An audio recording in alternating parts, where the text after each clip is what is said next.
So I made a boo-boo. Like I may have, well, not may have, I definitely did share some dodgy information with you guys in at least one of our previous videos. So the purpose of today's video is to right that wrong and share my updated understanding on the topic with you guys. So what is that topic? Well, those of you that follow our social media regularly would know that I'm an absolute nut when it comes to pre-1947 houses. Like, I love them. More specifically, I love diving down the house dating rabbit hole, like trying to work out whether a house is pre-1911, post-1911, whether the chimney is original, whether the brand is original, all of that sort of stuff. I just get this weird, sick energy hit out of it. Anyway, I've done many a video previously on the house dating process. And in at least one of those videos, I've talked about detailed plans, the holy grail of house dating resources here in Brisbane. Anyway, like I suggested before, one of my base principles, base understandings, core, I can't really think of the word I'm trying to use here today, but you get what I'm trying to say. Let's stick with base principles. Base principles when it comes to analysing detailed plans. Yeah, I found out it doesn't always hold true. Like, it still holds true in some of the situations or some instances, but not all of the instances.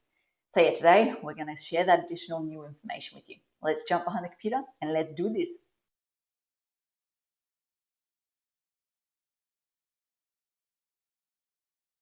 Okay, so what I previously understood to be correct, and what I would have said in the previous videos, is that if you open up the detail plan, you'll usually find a little date underneath the authorised surveyor signature.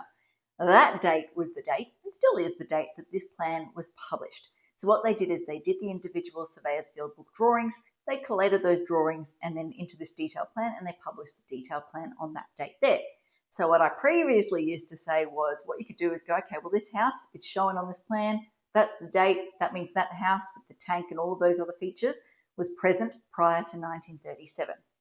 What I now understand to be the case is that sometimes they went and did revisions on the surveys, and I knew that to start with. But what I didn't understand is that sometimes those revisions post-dated the collation and publication date. So I thought they went and did all the survey work and then published the map at the end.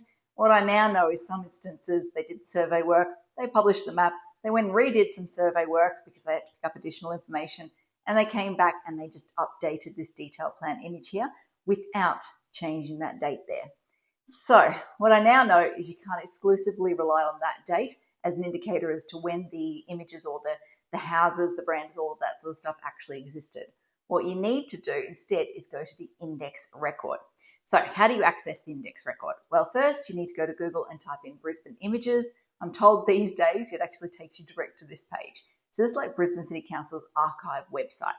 You want to come down here, you want to go detail plans, then you want to go index registers, and then you want to click on the book that is relevant to your detail plan. So if we go back to the example we had here, this is detail plan number 759. So again, if we come back here, you would go and find there, book number 3 covers 759. So you download that. So if we come back here, here's one I've opened or prepared earlier.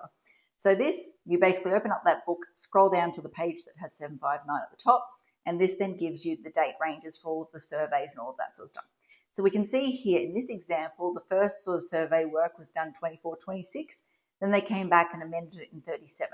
If we go back in this situation, 37. So my new found information would not change the way I would have interpreted this one here. The latest date on the image is 37, the latest date on the index record is 37. So that's all stacks up. That would have been as usual, or business as usual as previous. But here's an example where it doesn't stack up. So this is a 1913 survey. So this is, I've just realised that. It's survey detail plan number 13, done in 1913. Ooh, there's a coincidence. So yeah, the date here says 1913. Old me would have been like, great, all of those structures were present by 1913. What I now know is that the survey work was initiated in 1911.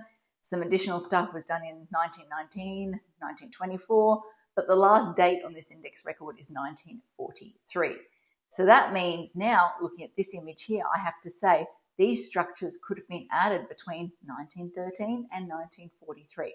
So what you now need to do in this scenario is go to Brisbane City Council Archive, get your hands on the original surveyor's field books and actually have a look at the additional information there.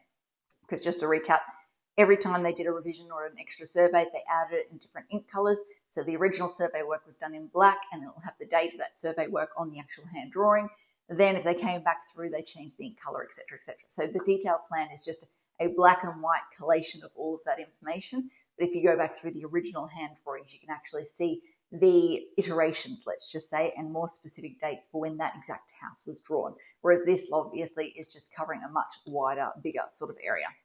So yeah, moral of the story is some situations, my old way of analysing these documents still holds true. Like I said, this scenario here, this example here in Red Hill, the dates still match up. We're finding more and more situations like this, especially in the older sort of areas, where there is later iterations that post-date the date on the survey, or sorry, the date on the detail plan, which means that, yes, the work could have been added later and it just throws an absolute curveball at you. So yeah, something to be wary of. Okay, I think that covers off everything I want to talk about today. And as I always like to say, until next time, thanks for watching. For all you red tape lovers out there, I have one thing to say. Well, no, actually, I've got three. Number one, the advice provided in these videos is general in nature. It's not site specific.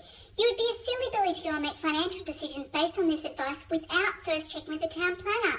Don't be a silly Billy. Number two, Brisbane town planning is in no way linked to Brisbane City Council. The views expressed in these videos are my own, not council's. So if you don't like them, blame me, not council. Number three, what was my number three? Oh yeah, the views expressed in these videos are accurate at the time of recording. If you're watching this video back 10 years from now, the views may not be so accurate. That's all.